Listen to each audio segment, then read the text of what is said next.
Hare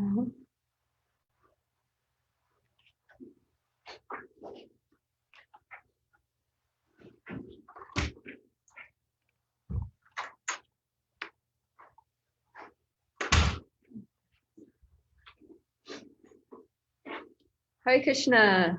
Welcome everybody to session 3 of To Marry or Not to Marry. That is the question. And yesterday we heard a lot of doom and gloom. So today we're going to get out of the gloom and see the bright side. Look on the sunny side of life and see how when renunciation is done properly and for the right reasons, it's actually very glorious. And also we're going to look at the ideal Krishna conscious Grihastha ashram. So, so there we go. So renunciation is very highly extolled in the scriptures. We look at Bhagavad Gita chapter 16, text 1 to 3, where Krishna is describing the divine qualities. Then he describes the different varnas and ashrams. And about Sannyas ashram, he says that the sannyasi is the spiritual master of the other classes. He's kind of like on the top of the varnashram. He's the head of the varnashram system. Has firm conviction that he's never alone because Krishna is always with him. So that's the idea. Is we were talking about yesterday how the sannyasi leaves his family and he travels alone. So, but he never feels alone because he's so Krishna conscious that he always feels Krishna's presence with him. And then that he's fearless, knowing that Krishna always protects a soul surrendered unto him. Here at Krishna House in the Bhagavatam class, we were hearing about how Chitraketu had that quality, right? Narayana parasarve nakritashkana divyati swarga apavarga narakesh vapi tulyati darshana. Like, because he was completely surrendered to Narayan, Lord Vishnu, or Krishna, that whether he's in heaven, hell, or any situation, anywhere, he's never afraid because he knows that Krishna's arranging everything for him and that Krishna is ultimately protecting him in all circumstances. So sannyasi really has to be fearless like that because he's always traveling and he doesn't have any home base. He doesn't have, possessions apart from just what he's carrying with him. And so he's just, Krishna, I'm yours. Do whatever you want with me and take care of me. So, yeah. Then in the Bhagavatam 7th canto, Narada Muni describes the characteristics of a sannyasi. So he lists these things there, that sannyasi must be an unalloyed devotee of Krishna, that he doesn't have another desire, he doesn't have any other agenda except to serve Krishna. And that he renounces all of his material connections, his family connections, or if he had a business or job or something formerly, then he doesn't have anything to do with the business anymore. He just leaves it to his grown-up sons or whatever, and his business is only Krishna's business. Then he merely keeps the body inhabitable, which means that he doesn't go to great lengths to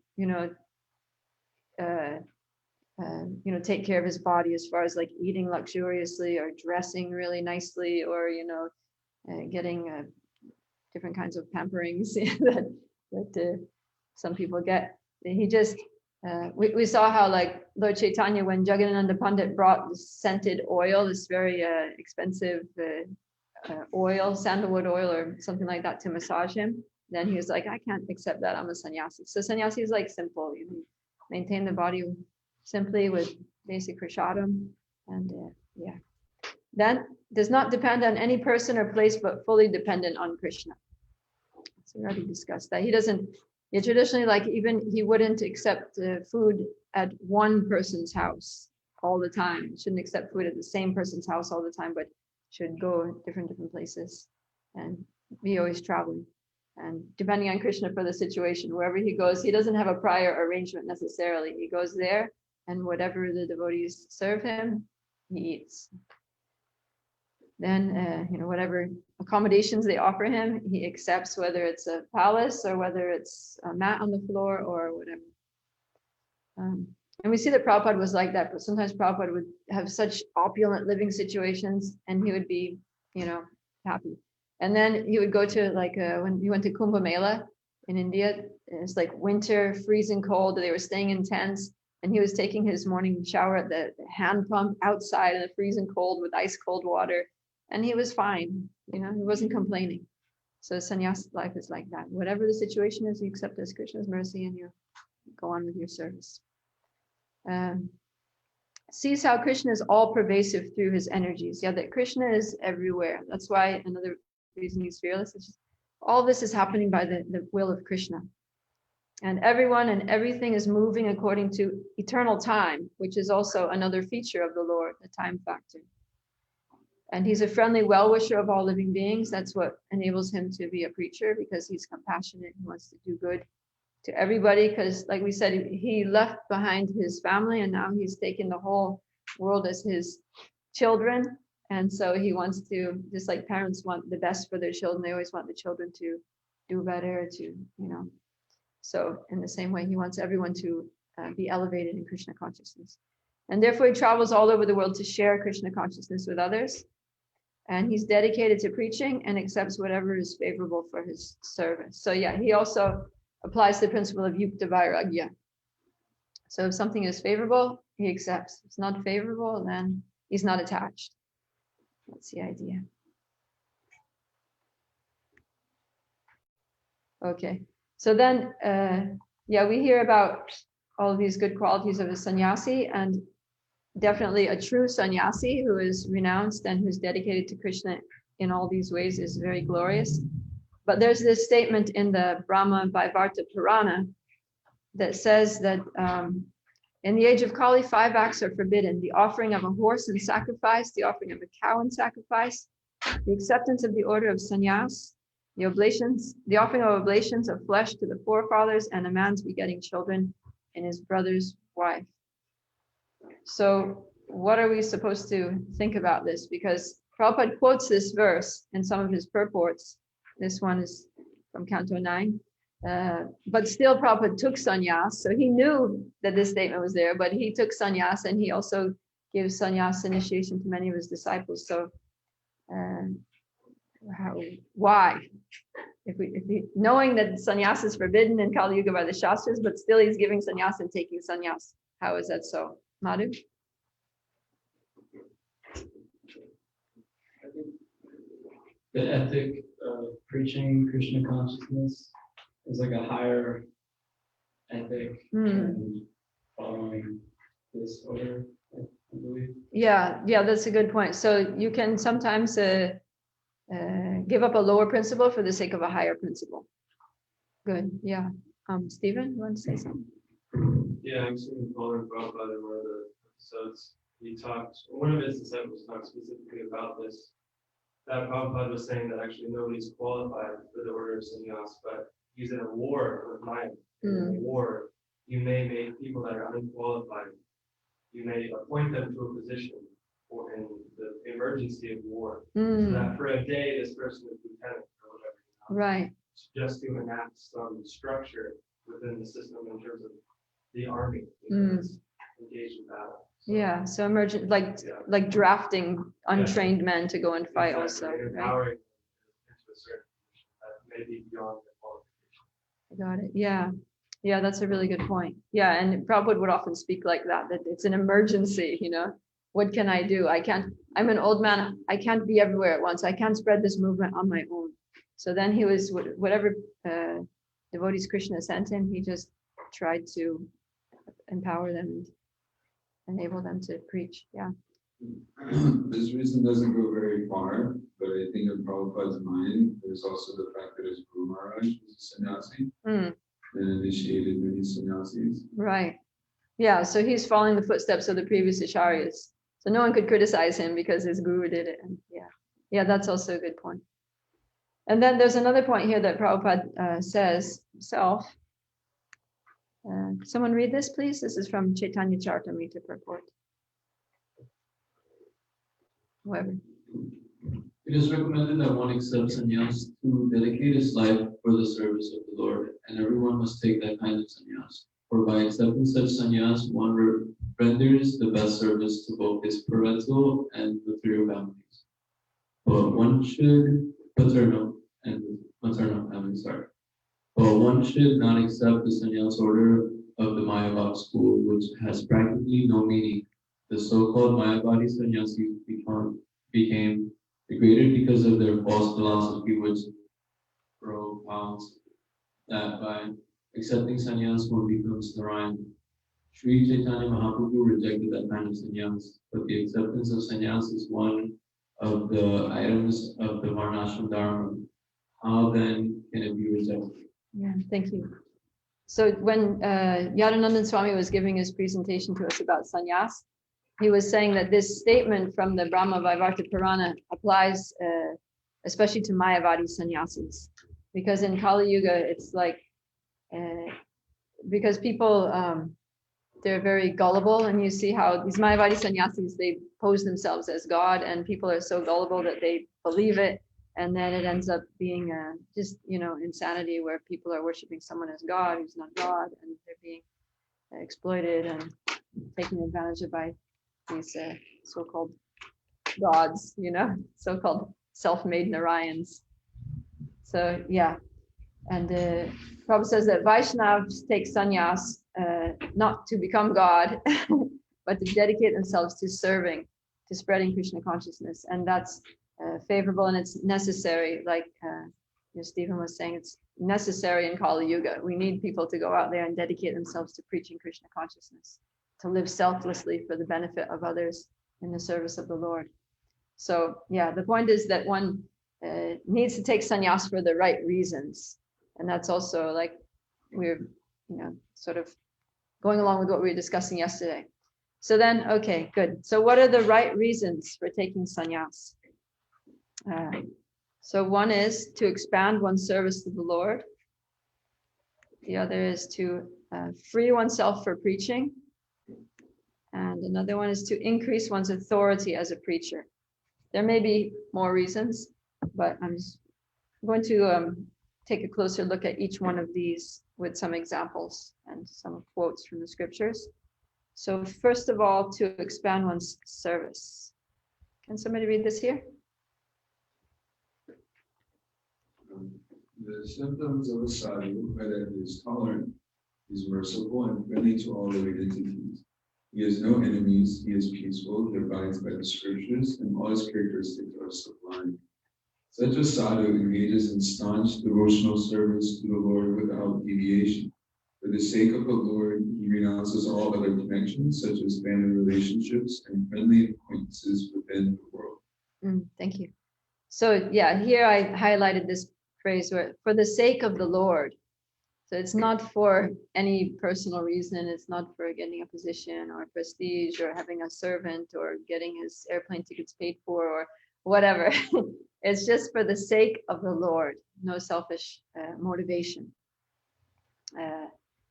So yeah, and also it entails that he has the other qualities that are mentioned here in this verse, being tolerant, merciful, a well-wisher of others, no enemies, peaceful, and all of these characteristics are sublime. So yeah, there's qualifications. So this is good because it's like the qualifications and also the motivation, the correct intention that one should have when renouncing. And then to free oneself for preaching. So the example that we can look at here is Vidura. Vidura didn't officially take sannyas, but he basically renounced, although he didn't formally take sannyas initiation. But yeah, to free oneself from preaching, because like yesterday we saw with those verses that in household life there are a lot of distractions. And even in a Krishna conscious Grihastha ashram, there's so many obligations to the family members. And you got to take care of the house and the lawn and the vehicles and the bank balance. And so while it's true that you can do all those things in Krishna consciousness, and they may not be in any way compromising to your Krishna consciousness, but at the same time, you may not have a lot of time for preaching when you have all those responsibilities. So then this example of Vidura, when he was living in Hastinapur there with the Kauravas, then he was so involved. There was always some intrigue going on, and some politics and scandals and, people trying to kill each other and just like cheating, just like so much intrigue. And he was there in the thick of it because he was living with the Kauravas, but he favored the Pandavas. He was trying to save them from being murdered, but he had to be careful because, he didn't want to get found out that he was going against Duryodhana. And so it was very complicated. And also he was very frustrated. He was often frustrated because of his birth situation, that his father was Vyasadeva, but his mother was a Shudra, and she was a maidservant there in the palace. So then he was never given the respect, although he was one of the most like enlightened personalities. Actually, he's Yamaraj, so he's like one of the Mahajanas, but no one would really listen to him because of his birth. So, and then it ended up that he also was eventually insulted very heavily by Duryodhana. And at that time, he was just like, okay, that's it. I've tried to help the Pandavas. I tried to establish whatever. I tried to support religious principles and help the Pandavas, but I feel like whatever I've done, and that's it. That's all I can do. So he just left. And he left his weapons, he left all his royal dress, and he just put on clothes like a sannyasi, and he headed out on pilgrimage. And then this ended up being a very wise choice because he was fortunate, but by Krishna's arrangement, Krishna's mercy, he was able to meet first Uddhava and then Maitreya. So this pictured here is Maitreya. And he received a lot of instruction from him. In fact, the whole third and fourth cantos of our Srimad Bhagavatam are Maitreya and Vidura's conversations.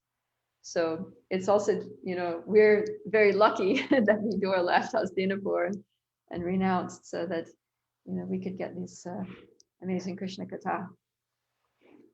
And then afterwards, he went back to the palace, and this was after the war was over. The whole time the war was raging on, he was blissfully engaged in Krishna Katha with Maitreya. Then he goes back afterwards just to preach to Dhritarashtra. And to tell him that, look, you're old, all your sons are dead, your hair is gray, your teeth are falling out, you can't digest food, you're just eating the remnants of scraps of food left by Bhima, who killed all your sons. What are you doing? This is not an honorable position.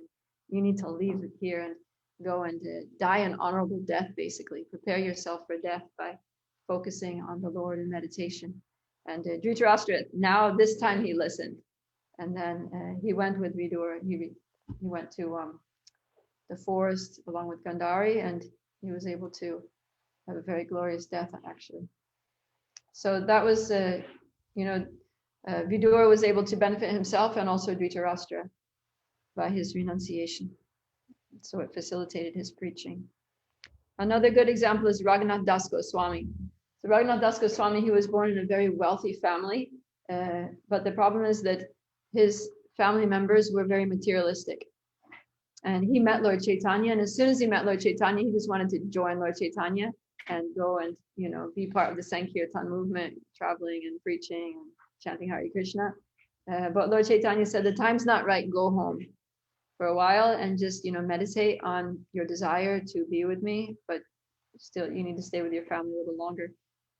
So he went back, but then it was very difficult there because his family, not only were they materialistic, but they were basically they were cheaters. They were doing illegal activities because they were tax collectors, but they were embezzling the government money and keeping large amounts of money. And finally they got found out, and Raghunath Das, his uncle and his father were the guilty ones, but they weren't there. So Raghunath had to deal with this government, with basically the police constable who'd come to arrest his father and uncle, but they weren't there. So he's like, fine, we'll just arrest you. And then because he grew up in that scenario, he knew how to use diplomacy and sweet talk people. And, so he managed to win the hearts of this police constable, and they let him go. But after that, he was just he had it up to here, with all this materialistic, double dealings. He's like, I've got to get out of here. So eventually he was able to get out of there. And And then, yeah, by giving up, so the home life, it was very unfavorable for his Krishna consciousness. And then when he left, then he could be with Lord Chaitanya. He got good training from Swarup Damodar, is it? And then he ended up writing so many books and songs and excavating Radha Kund. And while he was living there at Radha Kund, he would speak about the pastimes of Lord Chaitanya, because he spent a lot of time, he had a lot of personal association with Lord Chaitanya. And his speaking, those teachings or narrations, you could call them, about Lord Chaitanya's pastimes, which he personally experienced and which he told others at Radha Kund, they became a large part of our Chaitanya Charitamrita. So yeah.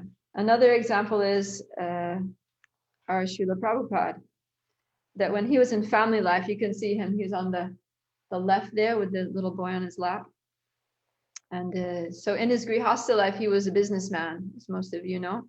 He manufactured pharmaceutical products. And yeah, he was struggling to maintain his family. For a while, his business was great. After a while, it started failing. And his wife and his grown-up sons weren't very enthusiastic about helping him, nor were they enthusiastic about his spiritual endeavors, like publishing Back to Godhead magazine and things. So he was just like, what am I doing? You know, these people are not helping me. They're not appreciating me. They're just, so he thought, that's it, And then finally his wife sold his Bhagavatam for tea biscuits. And he said that he just gave her an ultimatum. It's me or the tea. And she's like, fine, I choose the tea. And he's like, okay, then that's it. So he decided to renounce, because already his sons were grown up. They were, they could take care of the family, the mother and all that. And so we can see that Srila Prabhupada is really struggling to spread Krishna consciousness within that family scenario. He was very limited. He wasn't having a lot of success in his material pursuits or his spiritual pursuits.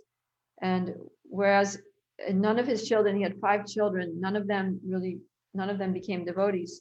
But after when he left, then he got so many followers. He was able to, make so many devotees. And he had these people, young people, that just like totally dedicated their lives to him. So it was very good that Prabhupada took sannyas. So yeah, from these 3 examples, we can see how the renunciation can, what's that? The bright side of renunciation. Yeah, that it's leading to, all good things. It's the person can facilitate their own Krishna consciousness. They can make other people devotees. They can expand the preaching, start a worldwide movement, write books, and, so many things. That benefit generations and generations, 10,000 years into the future. Then the third reason here is to increase one's authority. And the good example of this is Lord Chaitanya, because Lord Chaitanya, when he was a Grihastha, he had a grammar school. That was his little career. He had a school where he's teaching grammar, and he had students. So he would try to teach his lessons in such a way that they were like, all the examples were about Krishna, and just try to like give Krishna consciousness to the students through the grammar lessons. But his students didn't always appreciate his devotional sentiments. And yeah, sometimes they were disrespectful because they didn't understand his position. They just thought he was an ordinary person. So one day Lord Chaitanya was meditating, and he was thinking of pastimes of Radha and Krishna and Radharani's love for the gopis, and he started chanting Gopi, Gopi, Gopi. And so his students heard him chanting Gopi, Gopi, and then they confronted him on it, and they were like, what is this? What kind of mantra have you concocted? And this is totally bogus. This is not in any of the scriptures, and what is your authority? So they were, heavily criticizing him. And Lord Chaitanya, he wasn't happy that they were speaking to him like that. So he said, just go from here. Don't disturb my meditation. But then the students, because they were very proud, they left. But then that group of students went and they met with another, lots more students, and they rallied them together, and they were actually planning to, go there in force and violently attack Lord Caitanya. They were really like very incensed about it due to their pride. So then this made Lord Caitanya really sad, because he was trying to benefit these students, and just the opposite happened. So he expresses his feelings here in these verses. Somebody like to read this? This is Lord Caitanya, he's thinking, and then after he comes to a conclusion. I've come here to deliver all the fallen souls, but now just the opposite has happened. How can these rogues be delivered? How may they be benefited? If these rogues offer me obeisances, the reactions of their sensible activities will be nullified. Then, if I induce them, they will take to devotional service. I must certainly deliver all these fallen souls who blaspheme me and do not offer me obeisances. I shall accept the Sannyas order of life, for those people will offer me their obeisances, thinking of me as a member of the renounced order. Yeah, so his whole rationale was just to try to gain authority so that these rogues, these like puffed up students, would actually have to respect him, and they would have, because there's a rule in Vedic culture that when one sees a sannyasi, he has to pay obeisances. If you don't pay obeisances to the sannyasi, then the punishment is that you need to fast for 1 day. So he's like, okay, if I take sannyas, then they're going to have to offer obeisances to me according to the standard social etiquette that's there. And so by respecting me, they'll be able to make spiritual advancement because I'm the Supreme Personality of Godhead. And that's what it is. But he says, it's interesting, and I made this part bold, thinking me as a member of the renounced order. So, yeah, Lord Caitanya he's saying that they will think me a member of the renounced order, but he himself, it shows that he himself wasn't identifying himself with that designation. He didn't really identify with being a sannyasi as a material designation. And later he says that, he says, I'm not a Brahmin, I'm not a Kshatriya. Okay, I skipped one part. All right, this slide is just showing how after taking sannyas, what to speak of these students, even the Mayavadi sannyasis were very respectful towards him. And he was able to convert so many Mayavadis to Vaishnavism because he took sannyas. And it was also a strategic move that he took sannyas from a Mayavadi sannyasi, so that these Mayavadis would consider that, okay, he's somebody who's in our group, and we can hear from him. And so then they would hear from him, and they would become devotees. So yeah. So, but Lord Caitanya didn't identify with it. And he says, yeah, I'm not a Brahmin, I'm not a Kshatriya, I'm not a Vaishya or Shudra, nor am I a Brahmachari, a householder, a Vanaprastha, or a sannyasi. I identify myself only as the servant of the servant of the servant of the lotus feet of Lord Sri Krishna, the maintainer of the gopis. Gopi Vartu Padakamalayur Das Das Anadas. Is that your hand up there, Baba? Yeah. I was just wondering how important is in comparison to the renounced order is taking a PhD or doctorate nowadays. Yeah, that's a good point. Yeah, because in Vedic culture, the sannyasi was honored, and the reason that Lord Caitanya, thank you for reminding, because I wanted to say that, but I just like didn't say it. That was Paramatma inspiring. Yeah, in that culture, to have authority as a spiritual leader, you taking sannyas, or not only a spiritual leader, but even an intellectual leader. Because the sannyasis were the ones who studied the scriptures. They had the Vedic knowledge, and they were consulted on any intellectual topic. So that was Vedic society. But nowadays, especially in the West, nobody sees unless you're an ISKCON devotee. But generally, people don't see a sannyasi as an authority on either spiritual or material topics. So they're not going to approach a sannyasi to ask for guidance or for understanding or like that. So then who people do listen to, people who do have authority, are people who have academic credentials, basically. if you have a PhD or something, then you can become a professor in a university, or you can have a program, host some kind of symposium, or speak at a conference, or people will interview in your area of expertise. So if you write a book, then they're going to more likely to read it because you got your PhD from this university.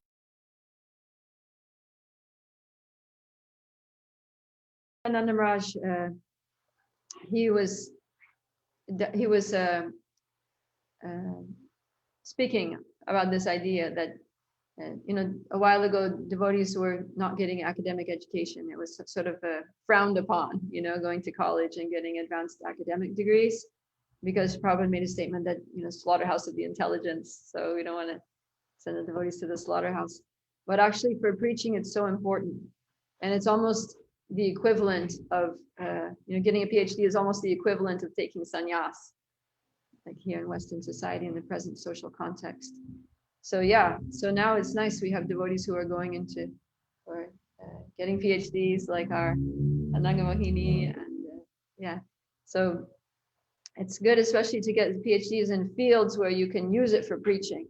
Like Rupa Chandra Prabhu, he got his PhD in religious studies, and now he's a professor somewhere in New York, and he's actually preaching Bhagavad Gita and Vaishnava philosophy, and so it's really good. All right. And then we can also think of other ways that we can have authority, like which people in society have authority, and liken that to taking sannyas as a way of establishing authority. Okay. So then, all right. You guys all right?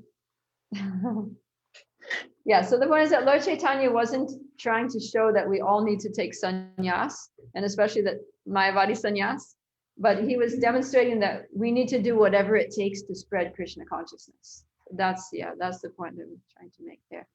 And so the conclusion, we need to put ourselves in a position of strength where we're the most strong for being Krishna conscious and spreading Krishna consciousness. And for Lord Caitanya, it was sannyas. For others, like we can see that just on the issue of like marriage or renunciation, Lord Chaitanya's stronger position was sannyas. We see like for Lord Nityananda, it was grihastha. For Bhaktisiddhanta Saraswati Thakur, it was sannyas. But for Bhaktivinoda Thakur, it was grihastha.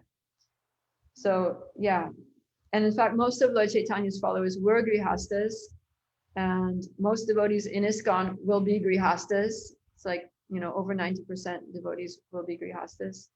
So, and that's because most devotees are better off in the grihastha ashram because it's the safest ashram, and Prabhupada says that. So now we're going to move into the glories of the Krishna conscious grihastha ashram, and this is from Canto 3. Would somebody like to read here? Please. As a fourth commander, very easily. The translation and the purport? Yeah, everything. Okay, translation. As a fourth commander, very easily conquers a fleet and plunders by taking shelter of the life, one can conquer the senses, which are unconquerable in the other social orders. Purport. Of the four orders of human society, the student or brahmachari order, the householder or grihastha order, the retired or manifesta order, and the renounced or sannyasi order, the householder is on the safe side. The bodily senses are considered plunderers of the fort of the body. The wife is supposed to be the commander of the fort, and therefore, whenever there is an attack on the body by the senses, it is the wife who protects the body from being smashed. The sex demand is inevitable for everyone, but one who has a fixed wife is saved from the onslaught of the sense enemies. There are so many instances of fall down, even for great yogis like Vishvamitra. The grihastha is saved, however, because of his faithful wife. So here we see a big contrast, right, from some of the descriptions yesterday about the wife being the tiger who sucks the husband's blood, or the representation of Maya. So here it's like the opposite. She's actually the one who's saving her husband from the attacks of Maya. So this is the Krishna conscious grihastha, that he's saved by his faithful wife. And so what we're looking at here is the difference between the materialistic Grihamedi and the Krishna conscious Grihasta. And these two situations are basically like black and white. They're very much, it looks the same externally, like the structure is the same, the situation is the same, but the consciousness is totally different and the experience is totally different. So we'll just do a little contrast here. That the Grihamedi situation, the wife is the tiger who devours the husband, but in Grihasta ashram, the wife is the fort commander, like we just read, that she protects him. And then in Grihamedi, the husband was compared to the hunter who allures and kills the deer, who is the wife. But in the Grihasta ashram, he maintains, he provides for and protects the wife and family.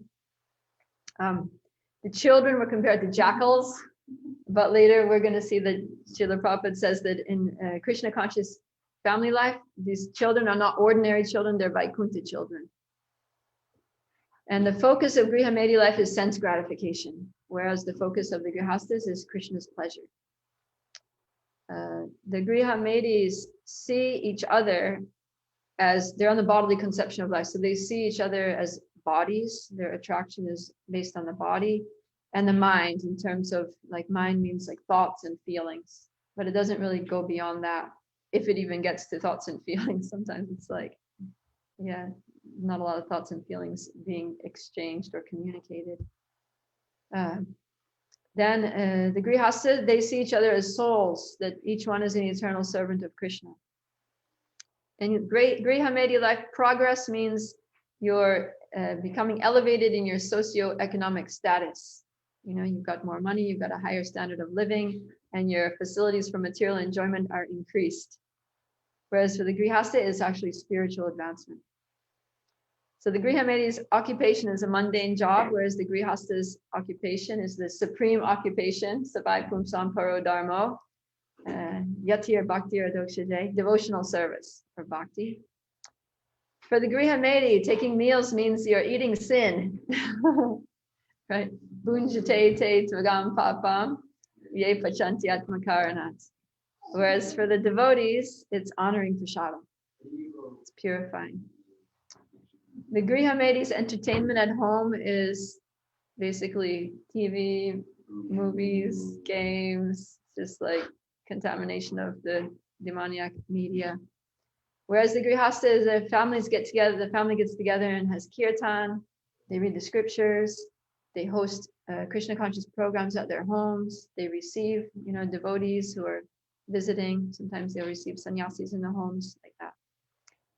And then the result of the Grihamedi ashram is just degrading and entangling. You get more entangled in material life, like our silkworm, right, in the cocoon. And whereas the Grihasta, it's elevating and it's liberating. So it's nice to see all this in one place, and it makes it very clear. Bova? Could you explain more about how the wife is the fort commander? Could you elaborate on more? That was the quote that we just read here. Yeah. Fort commander easily con. Yeah, because if the man is not married, and this applies also to the women, if anybody is not married, but they have desires, he's talking here about sex desire, then they're going to tend to just be promiscuous and degrade themselves, you know, by illicit activities with the opposite sex. Whereas if one's in the Grihasta ashram and they have those desires, then they can use it in Krishna's service by having Krishna conscious children. So then he's able to dovetail the desire. Both of them are able to dovetail their desires in a responsible way, and they're saved from basically sinful reactions and degradation. Yeah. Okay.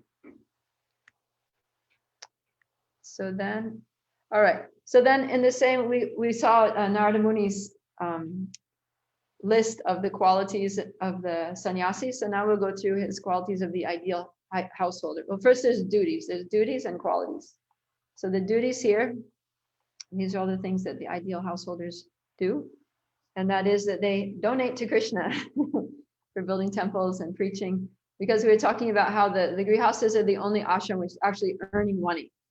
And so a big part of their social responsibility is to use that money in Krishna's service by donating to the temples, by maintaining the 3 other ashrams, and producing like all the business ventures, all the stores in the world, all the industrial development, economic development. It's all the grihastas. The other ashrams are not involved in those things.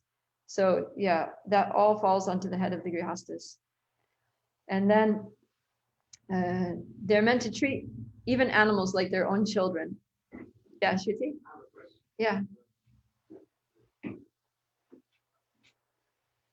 Donating money to temples. I was wondering, yes, I thought about it, like sometimes one can say, well, my home is a temple, I have deities here, so I'll just engage the money in the service of my deities here. I don't need to donate to some other temple or project. So, yes, I was wondering how. Well, really, they're meant to do both.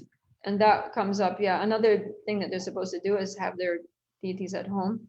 So yeah, they have their deities at home because that's like for the family and children and for their cooking and offering prasadam and their evening kirtans and stuff, because they're having their programs at home with the family.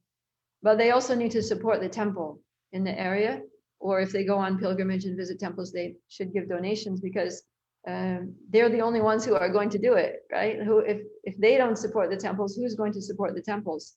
And so that's their way of preaching. Like we're saying, the grihastas don't have a lot of time to preach because they're too busy earning money and stuff.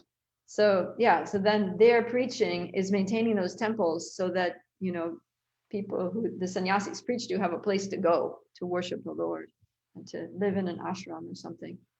So that's their service to society, is to maintain the temples for the benefit of others. Yeah. And that goes along with the next thing, which is treating everyone like their children. It means you give shelter, you provide.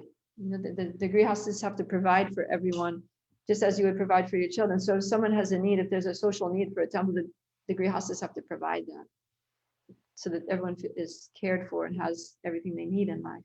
And of course, spiritual life is like the main thing that we need in the human form of life.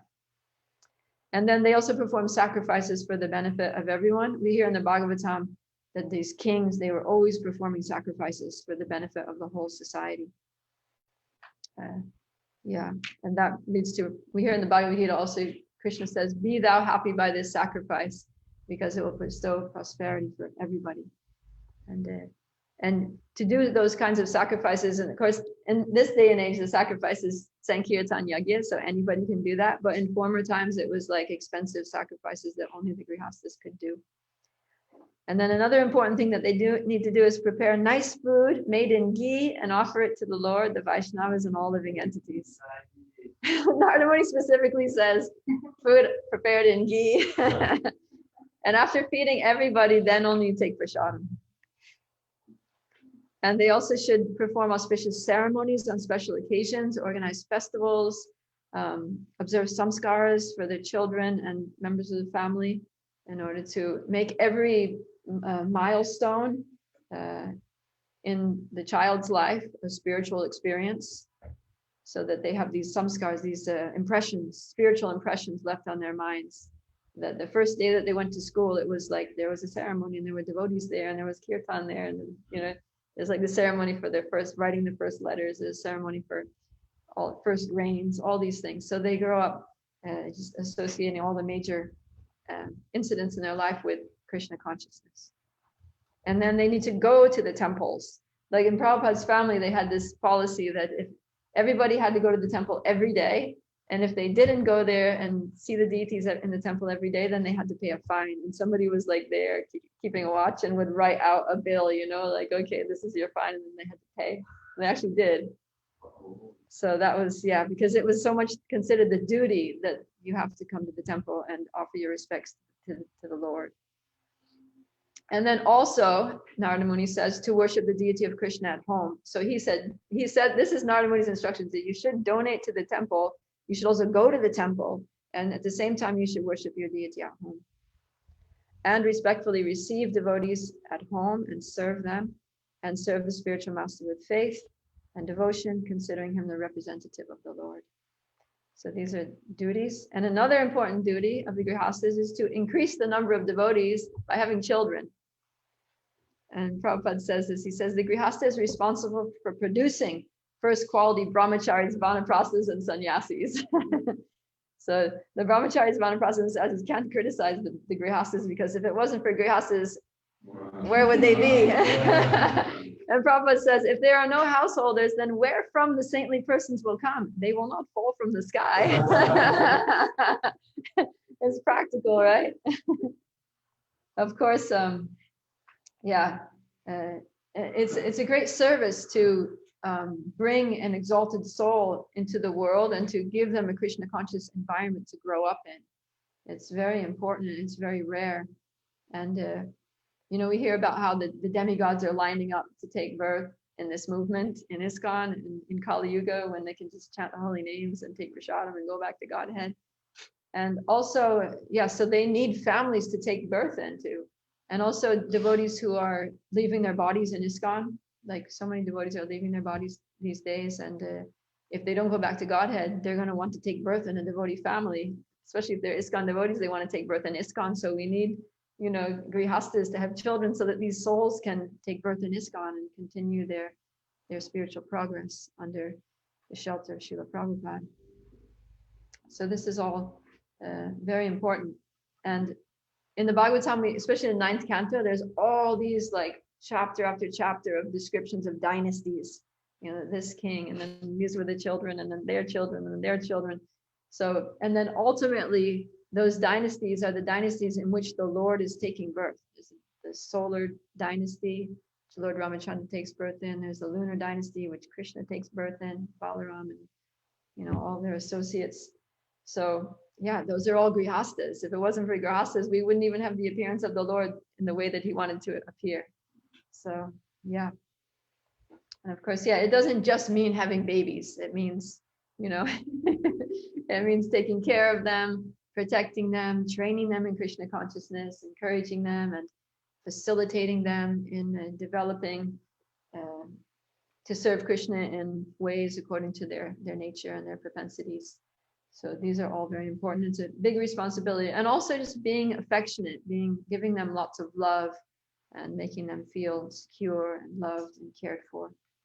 But at the same time, being detached, having externally being very affectionate and loving, but internally knowing that this child is not my possession and not becoming obsessed with them, obsessively attached to them, but knowing that, Krishna gave me this child to take care of and to try to support and help in Krishna consciousness.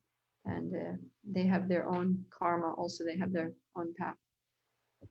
So, but devotee parents are very fortunate to have the opportunity to do that important service of raising a child in Krishna consciousness, giving the soul the opportunity to have a Krishna conscious experience from the very beginning.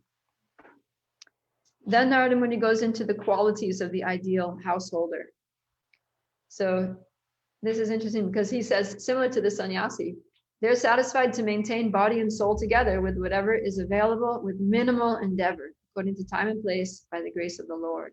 And he specifically says, no ugra karma. So they need to earn a living, but don't do something really nasty. Don't get yourself too entangled in just, ugra karma. It's like supporting things that are not worthy of supporting, especially for Vaishnavas. And everybody has their particular karma. Everyone's going to get what's coming to them. Like Prahlad Maharaj says, we don't need to, just in the same way that we don't need to endeavor for distress, we don't need to endeavor for happiness, it's going to come. So we just need to make some kind of minimal effort in some mode of goodness, gentle, something that's not harming others as far as possible in this material world, some kind of occupation, and leave it up to Krishna. And then also to not aspire to enjoy the profits from work, but whatever profits we get after, basic maintenance of the family, to use those for Krishna consciousness. To keep the life simple, don't create a cumbersome life. And to have great respect for saintly persons, always be eager to hear nectar flowing from the lotus mouths of the devotees, and to gradually become detached from spouse and children, He says, like a person waking up from a dream. So yeah, because often we'll go into Grihastha ashram because of, attachments, desires, and things. But gradually, by working through those things, and you come to a higher stage of consciousness where you realize that I'm really not this body, and I really don't need these things to be happy. And yeah, I just really need Krishna. So yeah, and then another quality that Narada Muni emphasizes is this: externally acting is very attached, but internally being detached. And we have a couple of examples of this. So one is Maharaj Priyavrata, and the other one is Krishna himself. So we'll look at these examples here. That Maharaj Priyavrata, yeah, it's described here that he was acting like a henpecked husband. It's described how his wife, her name was Vahishmati, something like that. That she was very, very nice and very chaste and a faithful wife, and she was a devotee. And it's described how he would follow her around, and like whatever, when she would eat, he would eat. When she would speak, he would sit down and talk. When she would go outside and sit in the garden, he would go and sit there with her, like that. So he was, but it says actually, however, he was fully conscious of his position as a spirit soul, although he seemingly behaved like an acquiescent karmi husband. And I put this picture here of Maharaj Priyavrata to show like how powerful he was. That he was so powerful that he had this chariot with these flying horses, and he was the king. And he saw how like in the daytime, so many things, the world is so productive, people can be so productive and do so many activities, and things are going on nice in the daytime. But at night it's kind of a drag, you can't do much because it's dark and it's like, a little depressing and stuff, especially in those times when they didn't have, like so much like artificial lighting and stuff everywhere. So he said, I don't like this arrangement. I'm going to change it. So he went up there, and with his chariot, and just with the effulgence of his own body and his own chariot, he basically lit up the universe at night. And the wheels of his chariot, he traveled around the whole Bhumandala, and the wheels of his chariot carved out the 7 oceans that form Bhumandala, divided up into 7 islands with the 7 oceans of sugarcane juice and liquor and milk, and yeah, all these oceans that we hear about in the 5th canto. So that's like what caliber of personality he was. And also, even before he got married, he had already spoken to Narada Muni, and he had already totally renounced. He was living in the forest as a renunciant with Narada Muni. And then it was just because, I think we're going to talk about this later, Swayambhuva Manu needed someone to be the king. He's like, come on, we really need you to come back and be the king. So he was already totally renounced and so powerful. So it wasn't out of weakness or attachment that he was acting, like a henpecked husband, but it was just a sense of responsibility that, okay, I'm in family life. This is how you deal with your wife and children and, the situation. You show them that you love them and that you are willing to, you want to be with them. So like that. And yeah, another example. So Krishna was the same thing, and it says the same thing about Krishna, about being a henpecked husband. So the wives of Lord Krishna were made to forget the immeasurable glories of the Lord by the internal potency, so that there might not be any flaw of exchange. And they took it for granted that the Lord was a henpecked husband, always following them in lonely places.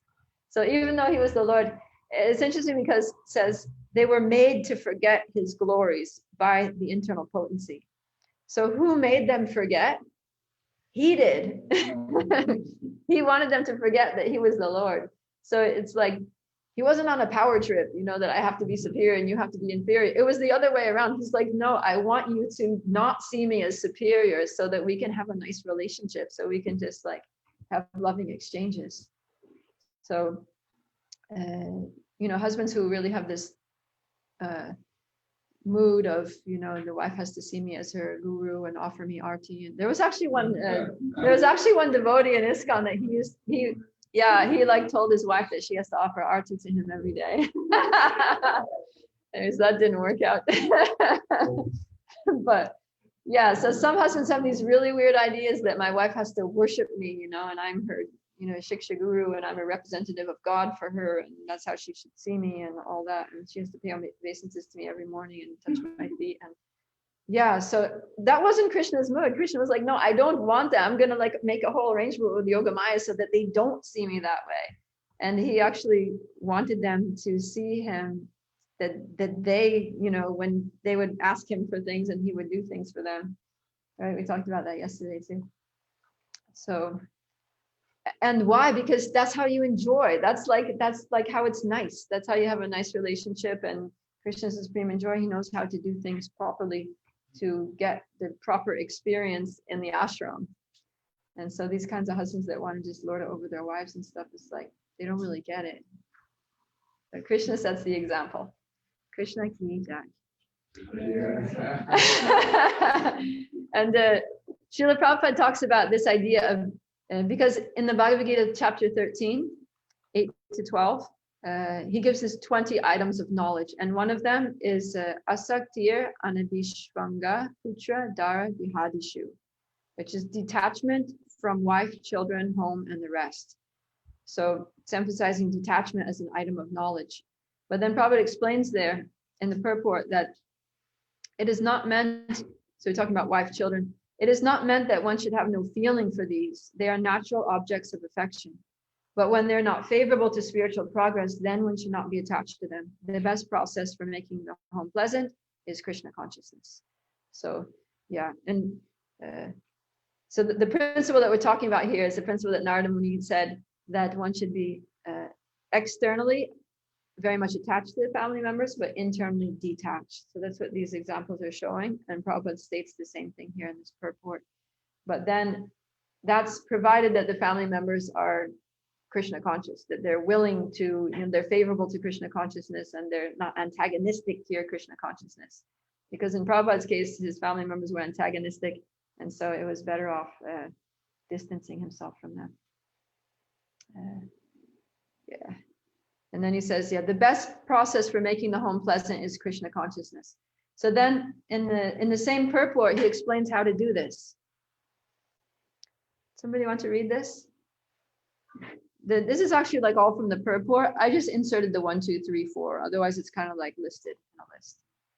If one is in full Krishna consciousness, he can make his home very happy, because this process of Krishna consciousness is very easy. One need only one. Hare Krishna, Krishna Krishna, Hare Hare, Hare Rama, Rama Rama, Hare Hare. 2. Accept the remnants of foodstuffs offered to Krishna. 3. Have some discussion on books like Bhagavad Gita and Srimad Bhagavatam. And 4. Engage oneself in deity worship. These 4 things will make one happy. If one can mold his family life in this way to develop Krishna consciousness, following these 4 principles, then there is no need to change from family life to renounced life. Yeah. So this is really simple process for Krishna conscious family life. This is Srila Prabhupada's 4-point formula for having a Krishna conscious Grihastha ashram, which is so happy and so transcendental that you don't need to leave it. So yeah, detachment is only necessary when the family members oppose Krishna consciousness, but actually if they support us, then they can transcend the bodily attachment, because attachment to Krishna becomes more prominent, and then actually attachment to those family members as devotees of Krishna, not as, my son, my daughter, my mother, my father, but as devotees of Krishna, then that is very favorable to spiritual progress. And there's a verse here. Kapila Dev says to Devahuti, every learned man knows very well that attachment for the material is the greatest entanglement of the spirit soul. But that same attachment, when applied to the self-realized devotees, opens the door of liberation. So we should be attached to devotees of the Lord. And so if one's families are devotees of the Lord and they inspire each other to serve Krishna, then that attachment is actually very helpful. And here's an example of Bhaktivinoda Thakur. Somebody like to read, please? Go for it, Stephen. According to Bhaktivinoda Thakur, also, a husband and wife can turn the home into a place as good as Vaikuntha, even while in this material world. Being absorbed in Krishna consciousness, even in this world, husband and wife can live at Vaikuntha, simply by installing the deity of the Lord within the home and serving the deity according to the directions of the Shastras. In this way, they will never feel the sex urge. That is the test of advancement in devotional service. One who is advanced in devotional service is never attracted by sex life. And as soon as one becomes detached from sex life and proportionately attached to the service of the Lord, he actually experiences living in the planets. And the ultimate issue, there is actually no material world. When one forgets the service of the Lord and engages himself in the service of his senses, he is said to be living in the material world. Okay, thank you. Yeah, Bhaktivinoda Thakur said that he was doing his worship at home, and he kind of like just had this, realization that his house, his home was Vaikuntha. It's non-different from Vaikuntha. So yeah, because only service to Krishna is going on there. Everybody's serving Krishna. He's serving Krishna. The wife is serving Krishna. The children, his son was Bhaktisiddhanta Saraswati Thakur. Everybody's just like purely serving Krishna, and that's what they do in Vaikuntha. And then there's no anxiety. There's no like conflict because they're all just cooperating together for the pleasure of Krishna. So yeah. This is Krishna in his Grihastha ashram. So yeah, Krishna was actually really into marriage. He married 16,108 queens, and he took care of them all very well. And yeah, he was very into it. He had 10 children with each one.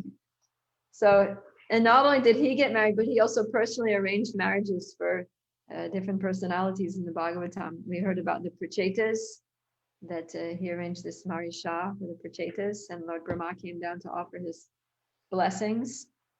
And then also there's Kardama Muni. We heard about him yesterday with Devahuti. So he was doing meditation for 10,000 years there in the forest. And in his mind, he had some little thought that, maybe when I finish this meditation, I could get married. And then Lord Vishnu, he came down from Vaikuntha, and he said, don't worry, I know what's on your mind, and I've already arranged your marriage. In a few days, Swayambhuva is coming with his beautiful daughter, qualified daughter Devahuti, and you should just accept her. Don't ask any questions. So yeah, he said, you're the perfect match. Just kindly just please accept her. So yeah, that's what happened. And also in the case of Maharaj Priyavrata, yeah, as I was saying, that he was renounced. So you can see him here standing next to Narada Muni. He's like in his renunciant clothes. And then his father comes and says, his father's also Swayambhuva Manu. He comes and says, we need you to come back and be the king. He's like, I kind of like the renounced life. And then, so Swayambhuva Manu is trying to convince him to, get married and be the king. And Narada Muni standing next to him like, come on, right? I talked to you about renunciation, didn't I? So he's kind of got caught in the middle of the two of them. So then Brahma comes down, and Brahma is senior to both Narada and Swayambhuva Manu. So then they all have to, stay quiet and listen to Brahma. And Brahma's like giving him so many arguments. Let me see if I have some quotes here. Yeah, so here's some of Brahma's arguments that he gives here to convince him. Somebody want to read these? Even if one goes from forest to forest, one who is not self-controlled must always fear material bondage because he is living with 6 co-wives, the mind and the knowledge-acquiring senses. Even householder life, however, cannot harm the self-satisfied, learned man who has conquered his senses. Go ahead. One who is situated in household life and who systematically conquers his mind and 5 sense organs is like a king in his fortress who conquers his powerful enemies. After one has been trained in household life and his lusty desires have decreased, he can move anywhere without danger. Yeah, so he's basically reassuring him that it's not about being at home or being in the forest. It's just, being in control of your senses and being self-satisfied in your relationship with Krishna. And that is not going to be an issue. If you have uncontrolled senses in the forest, you're going to go crazy. It's like having 6 co-wives. But if you're in the Grihastha ashram, even if you're married to 6 co-wives, but you're self-satisfied, you're going to be fine if you're Krishna conscious. And then it's and the effect of household life, he's saying, is not Krishna conscious household life is not that it increases your lusty desires, but it actually decreases them. so that after you can go ahead and take sannyas and just go anywhere and nothing's going to be a problem for you. So then Priyavrata, yeah, he agreed. He was like, okay. So somebody could say, yeah, at this point of Priyavrata was already a pure devotee, but we see like the reason that he got married was not because he needed to get married because of his desires or attachments or anything else, but he accepted it as because it was the ashram that he needed to be in to do the service, which he felt like, okay, my father's asking me to do this service, Brahma's asking me to do the service, it must be ordained by the Lord. So he thought, all right, I need to be the king. Because they weren't saying you need to get married. They were saying we need a king and we need a devotee king, because the devotee king can make everybody Krishna conscious. Because what actions a great person performs, common people follow. And so he said, so he accepted the service of being the king, and then sort of, you can't have a sannyasi being the king. So then he had to get married. He ended up marrying 2 wives. And then we heard about how, yeah, he had a really good relationship with his wife, and his wife actually supported him so much. So there's some quotes here about how a good wife actually doesn't suck the husband's blood, but she actually gives him a lot of energy. Madhu, you want to say something? Yeah, I was just wondering why, I guess Narada Muni was arguing the renounced life, and you're saying if Brahma was saying it, and that must be the message of God, but if Narada Muni was saying it, wouldn't that also be the message of God? Yeah, well, it's kind of like there's authorities and then there's authorities. So, yeah. In one sense, both of them are the message of God, because Narada Muni is telling him to be renounced, and Brahma is telling him to be the king. So then, and Priyavrata was very intelligent. So yeah, it's very interesting. If you read this pastime, I'm just kind of glazing over it. But Priyavrata is looking at both of them, and he's thinking, all right, Narada Muni is my spiritual master. Lord Brahma is, also a spiritual master. So I need to obey both of them. So then he said, okay, I understand what I need to do. I'm going to accept the kingdom. I'm going to get married, but I'm going to be renounced. So that's the whole point. And that's what we read about him, that he was totally conscious that he's a spirit soul, that he's an eternal servant of Krishna, internally completely renounced and detached, but externally doing all of his duties perfectly as a king, dealing with his family very affectionately as a husband and father.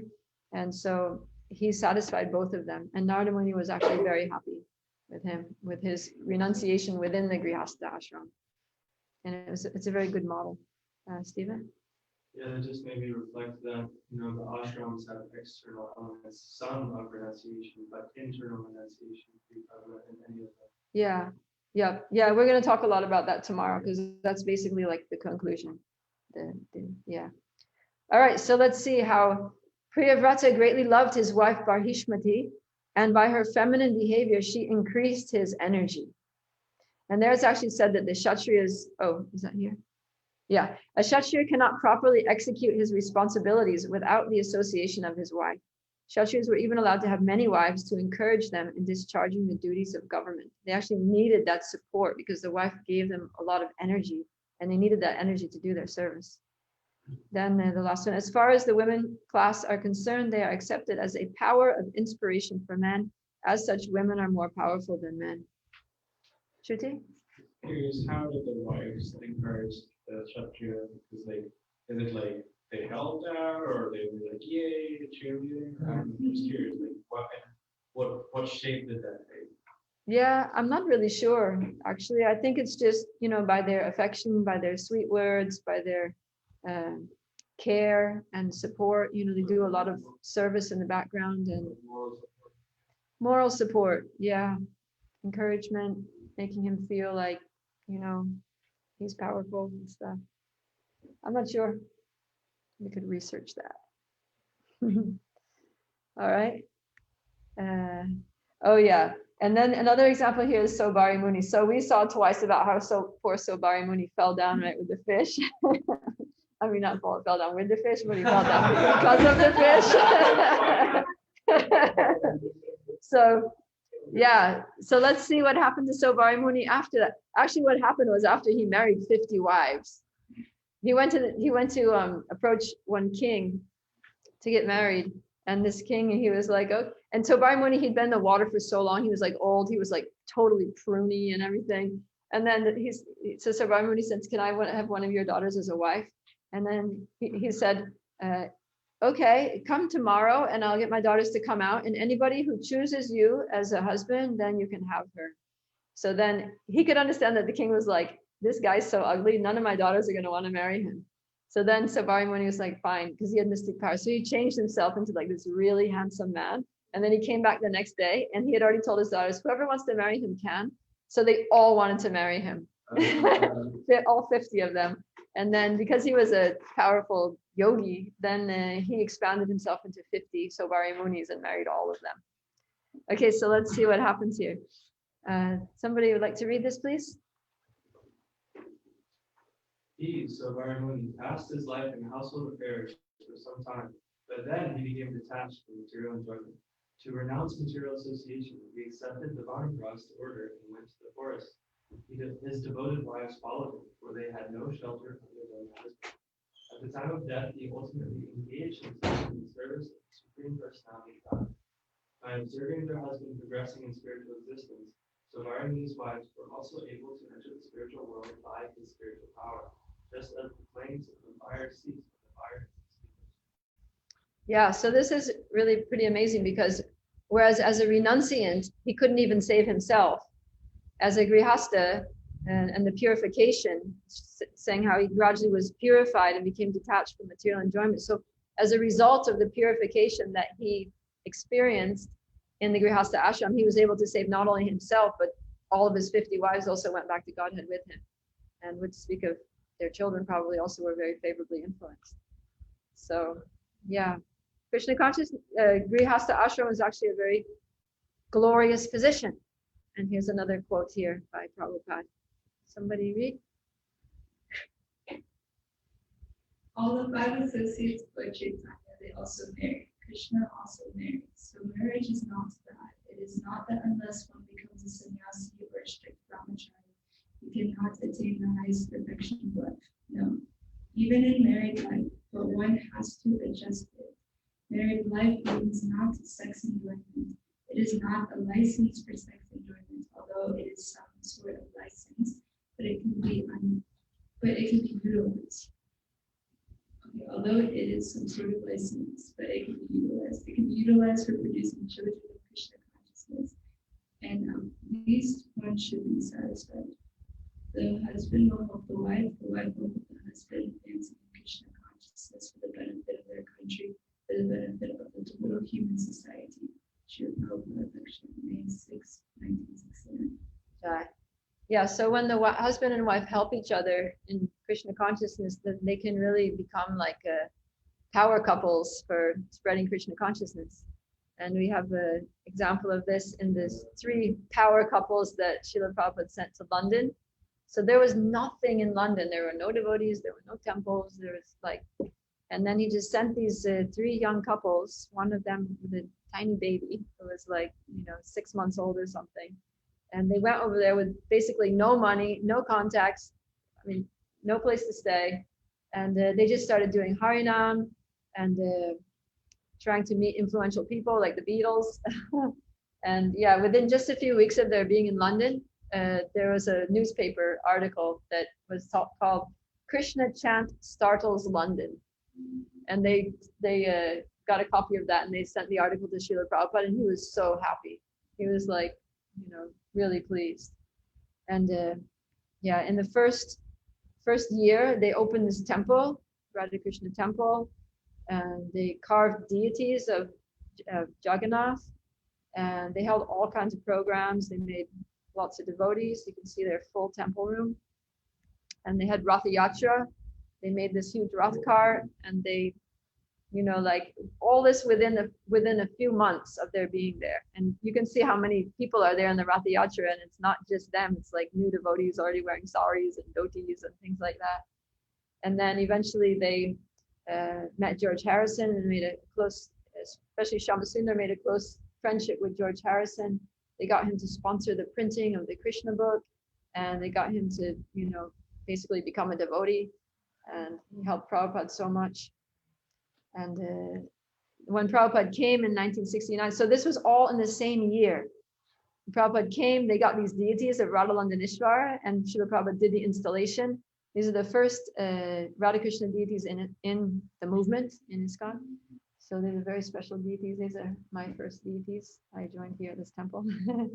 So yeah, just amazing that they did so much.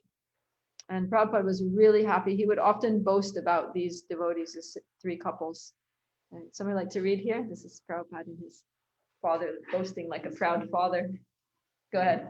Married couples, they're helping me very much because, a practical example, I may say that one of my godbrothers is Sannyasi. He was deputed to go to London for starting a temple. For 3 or 4 years he remained there and he could not execute the will. Therefore he was called back. Now I sent 6 married couples, all of them are present here. And they worked so nicely that within 1 year we started a London temple. And that is going on very nicely. Yeah, often Prabhupada would make this point that my sannyasi godbrothers couldn't do it, but my grihasta couples, they did it. Paul, do you want to say something? Okay. Yeah, so we'll just conclude here that, we looked at proper household life and proper renounced life, and that they're both equally good for the individual and for ISKCON when one is Krishna conscious. Very general. Okay, any questions about these things? There's a question from Facebook Live. Oh, good. With Sannyas. Okay. Wanted me to ask it. He said, can we practice being externally attached yet internally detached, or is it simply a byproduct of sincere practice of Krishna consciousness? That's a good point. Well, the thing is that Krishna consciousness is a practice. If you're Krishna conscious, then naturally you will be able to act that way. Definitely it's going to be easier. And if you're not Krishna conscious, you won't be able to act that way, even if you theoretically know that you should. But then, Krishna consciousness is a practice. So practicing dealing with devotees in that way, or dealing with family members in that way, is, you could say it's part of the practice of Krishna consciousness, right? Like you're interacting with, I was in Grihastha ashram for 21 years or something, and I had 2 children. And it's like sometimes you really identify strongly that these are my children. At other times you see how, Krishna is directing their lives in certain ways, and you're just like, yeah, these are not my children. These are Krishna's eternal servants, and Krishna brought them into my care, and I'm playing whatever role I'm meant to play, and they basically are not mine, So, but still, I have a duty towards them. I have to, care for them and facilitate them in their education and their development and things. But that that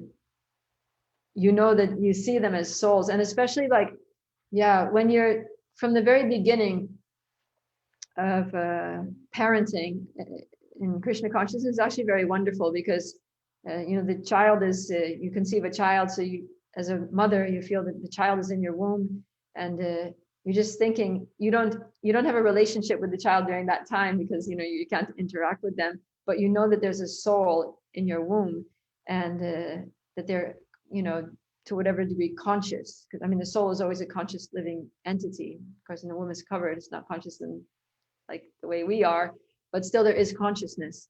So then you're always thinking how to help the soul become Krishna conscious.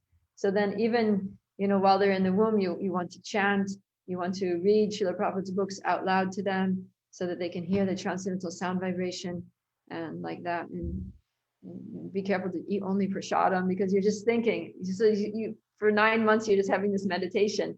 And then there's no attachment. If anything, it's like you're naturally detached, because you're like, this soul's causing me a lot of trouble, actually. So you don't have that like attachment of, oh, cute little baby. It's more like, oh my God.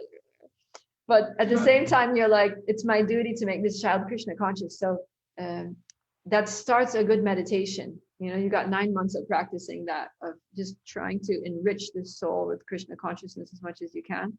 And then, of course, then when the child is born, then more likely that you're going to be attached to them, but still have this mood, of trying to give them Krishna consciousness, give them a Krishna conscious experience, develop a taste for Krishna consciousness, like that, in whatever ways. And so it's, when you start off with that sense of responsibility, that's your main duty towards this person, then it makes it much easier.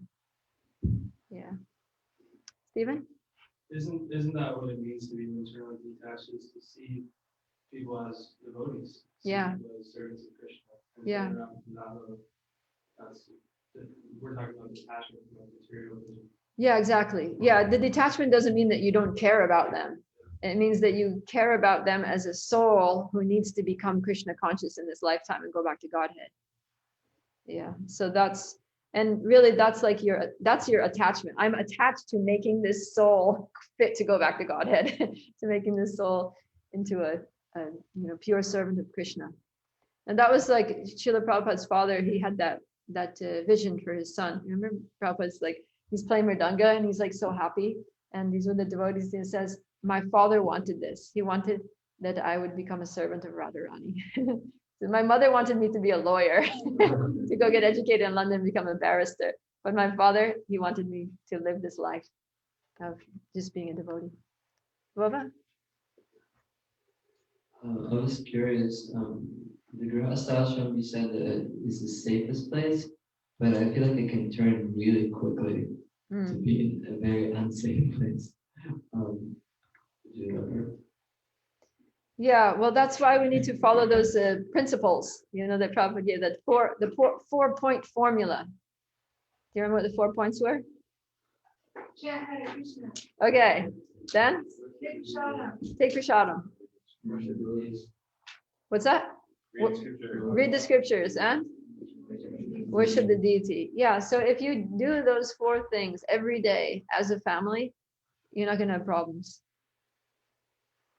That's Prabhupada's guarantee. Prabhupada said that if you do these things every day with your family, then your family life is going to be very happy and Krishna conscious, and you won't even need to take sannyas.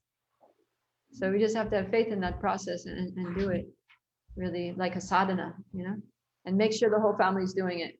Like in my family too, it's like we would do all those things and make sure the kids would do it. Like even if they had homework, we'd like, nope, you're coming to the kirtan, and after dinner every evening we would read Krishna book or something, Bhagavatam. So yeah, we'd make sure the kids get up, chant japa in the morning before going to school. Yeah. Stephen? Yeah, on that point, I was also thinking about that's why you wait until you're actually ready, because it's a state of consciousness that you need for going into the hospital. And if you're not there, then you're not ready. If you're not ready, it's not concern in terms of more material, because your consciousness is more material. Yeah. And it needs to be, for successful Grihastha life. I'm sure the Prabhupada even said, if you're not capable of delivering another soul, don't even become a father or a mother. Yeah, that wasn't just Prabhupada, that was like a Bhagavatam verse. Yeah. Yeah, so we really need to understand that this is a serious responsibility. That's why in the first session I was emphasizing so much about training, and that's why the whole brahmachari ashram is there. And that's why we see that in these Bhagavatam stories, Bhagavatam histories, that before going to the Grihastha ashram, so many, they would go and perform austerities for thousands of years, to qualify themselves to take that responsibility. And so we really need to, whatever short time we have, like I was saying, we don't have the benefit of 25 years of brahmachari training, but at least whatever we do have, we have to really like put our heart and soul into and try to, of course, bhakti is so powerful, that we can get a lot of benefit from the practice of bhakti in a short time. So really make the most of it, tivrena bhakti yogena,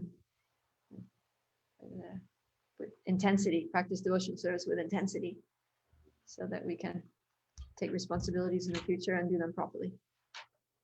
Yeah, but really it's not so complicated.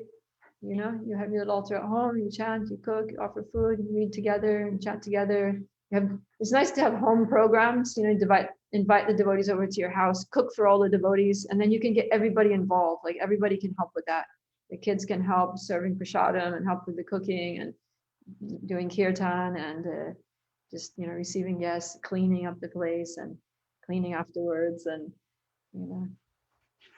it's a nice way to engage the family in Krishna consciousness. And then also you get lots of blessings from the devotees because they give them nice prasadam. They're happy. They give blessings to the family. It was such a nice family, like that. Yeah. All right. Anything else? Max. Oh. So theoretical question. So say if you have some friends who are not in the Krishna consciousness movement, but are in the Grihastha ashram, and are having a kid, what would be what would you suggest for someone who is a devotee a devotee and a friend of this Grihastha couple? What would you suggest for them to do, or try to advise or guide them? Well, I mean, if they have some, they may not be ISKCON devotees, but if they have some religious faith, then within their faith, they can pray for the child and understand that this is a soul, that God has put in my care. And so it's my duty to take care of this, child of God, who He's given me as my own child. And you can also read your own scriptures and sing your own hymns and things like that, and play nice music, uplifting music. Actually, it's funny because my first daughter was born in Atlanta, Georgia. And at that time, they were giving all the mothers these CDs of classical music. And they said they'd done studies that the classical music supports the intellectual and psychological development of the baby, especially if they hear that music when they're Plants also. Yeah. So, even instead of listening to just the radio or, rock music or rap or some mode of passion, ignorance music, get them to play classical music or, spiritual music or whatever, Christian music or something, whatever they like, that, whatever their persuasion is, but that's, elevating, that's peaceful, because it affects the child a lot. And also to always pray for the soul, and to also pray for guidance, pray for the Lord to guide you to know what's the right way to how to raise the child in a way that He would like you to raise it, like that. Yeah. And definitely Paramatma is in the heart, so if the person is praying, dear God, please empower me as a parent to raise this child in the way that you would have me raise him, then it's going to help. Definitely. And say if the friend is in the ISKCON movement, does the friend have any responsibility to give any advice to the Grihastha couple? I mean, to the extent that they're open to it, then yeah, go for it. If they can chant Hare Krishna for the child, that's great. And definitely prasadam, give them prasadam. Give them other prasadam. Yeah. And Brihat? Just wanted to share briefly, Mother Chita was telling me about their new grandson, Oh yeah. Soma Madhava. Oh, is that his name, Soma Madhava? Yeah. And she calls him Little Sadhana Baby. Little Sadhava? Sadhana. Sadhana. Because he'll be in the temple room at their house, and he'll take darshan with the deities and stare at them for long periods of time. And she'll read Caitanya Charitamrita, Bhagavad Gita, and Bhagavatam to him, and then they do a family kirtan, which he's a part of.